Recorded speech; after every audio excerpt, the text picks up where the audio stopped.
Hey, welcome back everybody. Welcome back to my channel, Amuse Jester. My name is Junior. Today let's take a look at Star Wars The Black Series, the Imperial Praetorian Guard. Um, I really like this one. Initially, I was looking into the Hot Toys version. 'Cause it was really striking. And of the Black Series and also in the 3.75 series, I really, um, the red color really strikes me in this one. So I wanted to get this one, and I ended up getting four of them. This is for $24.95, I believe. Um, I pre-ordered this off of Amazon, so this is one of the very few ones where I actually pre-ordered it and paid full price. And like I said, I got four of them. I already took one of them out of the packaging, so we can just go ahead and go straight into the review of the figure. It comes with two accessories. This is one of them, the sword that separates into a whip. It's an interesting concept, and I kind of wish it was bendable, just so it could be articulated. Maybe I could just like cut this off and then drill through it and then put an actual wire inside of it. That would be kind of interesting, huh? Um, if you look really close, it actually has paint application on these small little slits, and that's kind of an amazing detail. You really don't observe it, but it's just like when you look at it, it's just a weird feeling like something is going on with it, and it's not on all sides, it's just on two of the sides. And there's the hilt for it, and then this is the second accessory. I think it was Robo that mentioned that this actually was supposed to separate and then put back together. And I kind of wish maybe two versions of this one with where it's separated and one where it's together. Or it would be really nice if this one actually separated and then folded in and folded out. But I suppose it's not bad. As an alternative, it is just a $25 toy. I think the blade itself is painted silver. So here's the figure itself. I love the helmet. I really do love the design of the helmet. We'll just do a quick turnaround all around, and then we'll do a close-up all around. And so here's the helmet.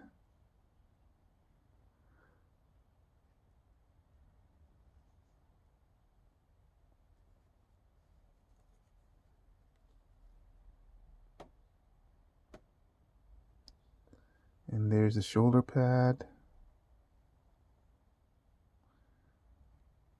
It has some very subtle design on the helmet, on the armor, and I don't know how it could be accentuated because I mean, I can see it on person. Like even here, you can see some lines going on there. And also notice how this thing is basically connected. It's not connected to the arm at all. It's connected to a flap that is actually inside. I'm wondering if this is actually on.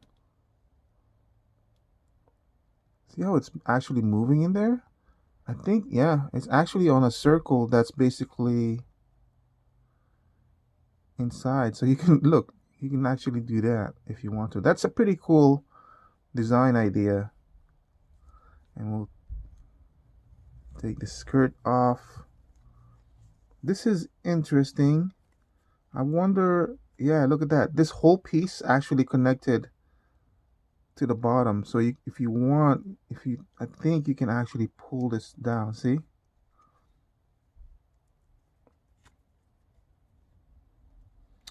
I know that Robo had an issue with those stitching being on top. I know I refer to my favorite YouTuber reviewers because I watched them first. Oh, what is that? I think I just pulled something. Oh, it was glued in here. And I just pulled that off. Eh. That's interesting. Why would they glue that? It's not glued on this side. Huh. Maybe it was just a mistake. Anyway, so here, let's go on with the detail again. It is pinned though. It's kind of a shame. And then the knees are painted. I actually kind of like that. The knees are painted, although it's not armor. I really want to get the Hot Toys version of this one. And then there's the feet.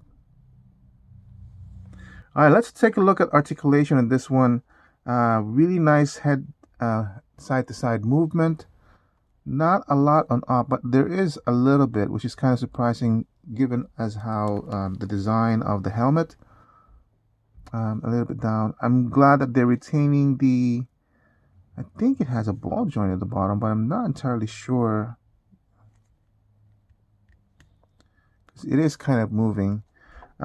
Because of the design of the shoulder pads, as you can see, it doesn't do any kind of hindrance at all whatsoever. It moves out of the way. Very well done, more than T. And then of course, because it's on a rotating cup inside the ball joint, the whole thing actually can move. That is really, really cool. Doesn't have a bicep cut, so it's just on the elbow. Let's see how far it goes. More than 90. So it has an elbow twist. Nothing on the bracer. And the hands goes up and down.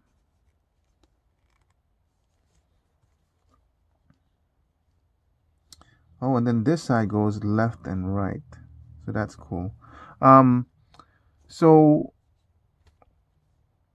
in terms of the wrist, I did a review of Ki Adi Mundi, which apparently did not get posted, and I deleted the entire video. I'm wondering if I should redo it again, because this figure has something new that I haven't seen in a Star Wars, and that's the hands are on a ball joint. See, and this side, and I haven't seen that on Star Wars figures. And the reason why I actually gave this guy a value of 14, I believe, because of several changes they're doing with this figure. And because of that ball joint on the wrist, you get a little bit of all around movement, so you're not limited. And I really kind of like that, because even with this one, when it's dedicated to a left and right, look at how much range it has, but you can't do up and down. Well, the ball joint basically gives you an all-around movement. So I don't know, I think I kind of like that, and I wonder if they're gonna keep doing that with the Black Series. So going back to this guy, the articulation on the body area gives you that much side to side, a little bit forward, a lot better backwards, nothing on the waist. Again, see, there's no thigh cuts, so I don't know why they're doing that, because as you saw, when you're pushing it out, it does that. It's like it's going backwards. This is exactly what I didn't like on the 3.75 version. So now there's no way for you to twist the leg, and if you do, then you're limited to that. Yeah, I don't know why they're doing that. It goes about that much sideways, and the joints on the knees is double jointed, but the lower joint is kind of hard to maneuver. But yeah, it can do that much. And while I have it there, might as well look at the ankle. Goes up by that much better, pointing down, and of course you have an ankle rocker. Yeah, I really like it. So in comparison, I like the Mandalorian design helmet, which I don't know, I kind of like it, but just in comparison, I did bring out a few of the Praetorian guards that we've had so far. Mine's kind of dusty and everything, so this is the original one, which was really impressive even way back when I first saw it. I was really disappointed that they just basically stood guard beside the emperor and everything, some ceremonial. But you know, so this guy, here's the Under Armour, which we never ever see, or I never ever see because of the big cloak. But that looks pretty cool. Oh, what happened? What I did with his gun? Hmm. So that's comparison underneath, and then I also have the Force Awakens one. So I suppose I should have it like this. I really wish that we could somehow make the color of the red uniform, but unfortunately that's not the case. I'm not really a big fan of the Force Awakens Imperial Praetorian Guard because of the cone-like armor. And the helmet is not really that impressive to me, but it was a good departure from this one where we just see the cloak. This one has soft rubber skirts compared to the cloth, and I'm gonna leave it up to you guys to decide which one's a better approach, whether the cloth or this one. Um, because I'm honestly divided by it. I love the fact that with you're not hampered by your movement's not hampered by the plastic, and obviously this has more better flow, but it's just, you know, I don't know. Actually, in this case, I kind of like this. It's not poofy or something. I don't know why. And then the design of this guy is black. Huh, isn't that interesting? He's all black and they're kind of like maroon. So I think out of all the three, obviously I have a special soft spot for this guy because he's the original. But out of all three, it seems like this guy is the most combat ready than the other two because he's basically just in armor with a skirt on. Technically, this guy's all in armor as well, but I never thought that the helmet design was um, combat ready. You can't really do any kind of head movement on this one. This guy's just boom, boom, ready to kill you. So value rating, base price 10 equal to 24.95. I paid full price.